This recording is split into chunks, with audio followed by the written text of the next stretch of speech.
അൻവർ അവിടെ മത്സരിക്കുമ്പോൾ നമ്മുടെയൊക്കെ ഒരു കണക്കുകൾ വെച്ച് നോക്കുമ്പോൾ ഏകദേശം ആ വോട്ടുകൾ കിട്ടുമായിരുന്നു. അത് ഏത് പൊട്ടത്തിൽ നിന്നാലും കിട്ടും.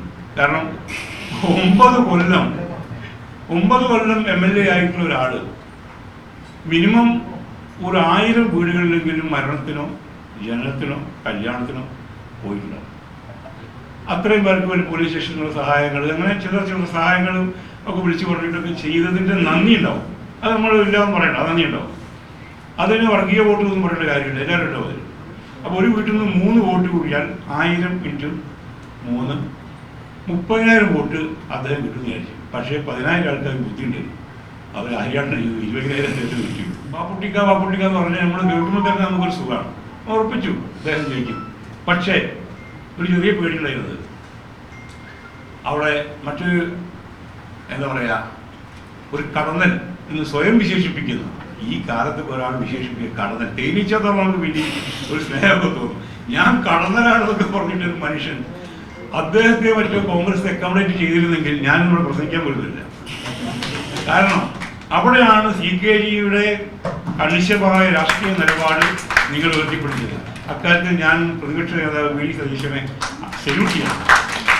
ഞാൻ അദ്ദേഹത്തോട് നേരിട്ട് പറഞ്ഞു, അവിടെ പോയപ്പോൾ അവിചാരിതമായി ഞങ്ങളൊന്ന് കണ്ടുപിട്ടിപ്പോൾ ഞാൻ പറഞ്ഞു, എന്നെ വിളിച്ചിട്ട് വന്നതല്ല, എൻ്റെ മനസാക്ഷി പറഞ്ഞിട്ട് വന്നതാണ്. മനസാക്ഷി പറഞ്ഞു, നീ ആരെയാണെങ്കിലും ഷോക്കത്തിനോടെ പോകണം. ഞാൻ പോയത് വേറെ സ്കൂളിൽ ഒരു പരിപാടിക്ക് പോയതാണ്. എൻ്റെ ഭാര്യയുടെ അച്ഛൻ പഠിപ്പിച്ച സ്കൂളിലെ ഒരു വാർഷിക പരിപാടിക്ക് പോയതായിരുന്നു. അപ്പോൾ ഞാൻ പറഞ്ഞു, എൻ്റെ വണ്ടി ഓടിക്കുന്ന ആളോട് പറഞ്ഞു, ഞങ്ങൾ തിരിച്ച് എറണാകുളത്തേക്ക് പോകേണ്ടതാണ്, ഷൂട്ടിങ്ങിന് പിറ്റേ ദിവസം. ചേട്ടൻ നമ്മൾ നേരെ എറണാകുളത്തേക്ക് വിടിയല്ലേ, ഞാൻ പറഞ്ഞാൽ അവിടെ നമ്മൾ നിലമ്പൂർ വന്നിട്ട് ഷൗക്കത്തിന് കാണാതെ പോയിട്ടുണ്ടെങ്കിൽ അതൊരു പച്ച മലയാളത്തിൽ പറഞ്ഞാൽ ഒരു ചെറ്റത്തലാണ്. അതുകൊണ്ട് അത്ര ചെറ്റയാവണ്ട, അതുകൊണ്ട് നമുക്ക് വണ്ടി ഇടിക്കും, നമുക്ക് പോവാം. അങ്ങനെ ഞങ്ങൾ അന്വേഷിച്ചപ്പോൾ വിളിച്ചപ്പോൾ കിട്ടിയില്ല ആദ്യം. പിന്നെ എന്നെ തിരിച്ച് വരണമെന്നോട് വിളിച്ചു. ഞാൻ പറഞ്ഞു, ഞാനിവിടെ ഉണ്ട്, ഞങ്ങൾ മൂത്തേടത്താണ്, അവിടെ വരാൻ പറ്റുമോ? ഞങ്ങൾ എത്താം. ഞാൻ മൂത്തേടത്തെത്തി. അപ്പോൾ ഇവരിങ്ങനെ പ്രചരണ പരിപാടിയായിട്ട് പോയതാണ്, കാണാനില്ല. കുറച്ചു നേരം ഗ്രൂപ്പിലൊക്കെ LDFിൻ്റെ പ്രചരണ യാത്ര പോകുന്നുണ്ട്. ഞാൻ ചോദിച്ചു അവൻ്റെ കൂടെ കൂടിയാലേ, ഏതായാലും കോൺഗ്രസ് വെച്ച്. അപ്പോഴാണ് വീണ്ടും വന്നു, നമുക്ക് മൂത്തേടത്തിന് ഇപ്പുറത്ത് വേറെ സ്ഥലത്ത് പൊതുയോഗമുണ്ട്, ഒന്ന് അവിടെ സംസാരിച്ചിട്ട് പോയാൽ മതി പറഞ്ഞു. അങ്ങനെ അവിടെ പിന്നെ സംസാരിച്ചപ്പോൾ പ്രതിപക്ഷ നേതാവ് വരുന്നു. ഞാൻ അദ്ദേഹത്തോട് പറഞ്ഞു, നിങ്ങളുടെ ഈ ഒരു നിലപാടിലെ കണിശത, അതാണ് നമ്മുടെ success. Whether it is failure or success in the election. തെരഞ്ഞെടുപ്പിൽ തോൽക്കുക ജയിക്കുക എന്നുള്ളതല്ല, നമ്മളൊരു നിലപാടെടുക്കുന്നു, അതിനുവേണ്ടി ഫൈറ്റ് ചെയ്യുന്നു, അതിൻ്റെ റിസൾട്ട് ഉണ്ടാവാം. റിസൾട്ട് വരും, ഡെഫിനറ്റായിട്ട് വരും, ഡെഫിനറ്റായിട്ട് വന്നു. ഇപ്പോഴും അതിങ്ങനെ പോയിക്കൊണ്ടിരിക്കുകയാണ്.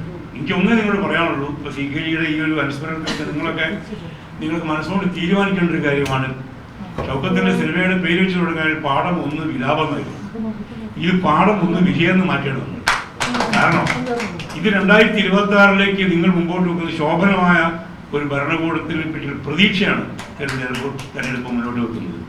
കാരണം കൃമികീടങ്ങൾ എടുത്തു മടങ്ങി അധികാര രാഷ്ട്രീയത്തിന് വേണ്ടി വിലപേശുന്ന, അതിനുവേണ്ടി എന്ത് ക്രിമിനൽ ആക്ടിവിറ്റിയിൽ ഏർപ്പെടുന്ന ആൾക്കാരെ കൂടെ നിർത്താതിരിക്കുക എന്നുള്ളതാണ്. ഇനിയുള്ള തെരഞ്ഞെടുപ്പിലെങ്കിലും എന്ത് തന്നെ ഇതുണ്ടെങ്കിലും എന്താ പറയുക, വാഗ്ദാനങ്ങൾ അവരെ മുന്നോട്ട് വെച്ചാലും അല്ലെങ്കിൽ ഓഫറുകൾ തന്നാൽ പോലും സ്വീകരിക്കാതിരിക്കുക. അൻവർ അവിടെ മത്സരിക്കുമ്പോൾ നമ്മുടെയൊക്കെ ഒരു കണക്കുകൾ വെച്ച് നോക്കുമ്പോൾ ഏകദേശം ആ വോട്ടുകൾ കിട്ടുമായിരുന്നു. അത് ഏത് പൊട്ടത്തിൽ നിന്നാലും കിട്ടും. കാരണം 9 കൊല്ലം MLA ആയിട്ടുള്ള ഒരാൾ മിനിമം ഒരു 1000 വീടുകളിലെങ്കിലും മരണത്തിനോ ജനനത്തിനോ കല്യാണത്തിനോ പോയിട്ടുണ്ടാവും. അത്രയും പേർക്ക് ഒരു പോലീസ് സ്റ്റേഷനിലുള്ള സഹായങ്ങൾ, അങ്ങനെ ചില സഹായങ്ങളും ഒക്കെ വിളിച്ചു പറഞ്ഞിട്ടൊക്കെ ചെയ്തതിൻ്റെ നന്ദി ഉണ്ടാവും. അത് നമ്മൾ ഇല്ലാന്ന് പറയണ്ട, അത് നന്ദി ഉണ്ടാവും. അതിന് വർഗീയ വോട്ട് ഒന്നും പറയേണ്ട കാര്യമില്ല, എല്ലാവരും ഉണ്ടാവും അതിൽ. അപ്പോൾ ഒരു വീട്ടിൽ നിന്ന് 3 വോട്ട് കൂടിയാൽ 1000 × 3 30,000 വോട്ട് അദ്ദേഹം കിട്ടുമെന്ന് വിചാരിച്ചു. പക്ഷേ 10,000 ആൾക്കാർ ബുദ്ധിയുണ്ട്, അവർ 20,000 കിട്ടും.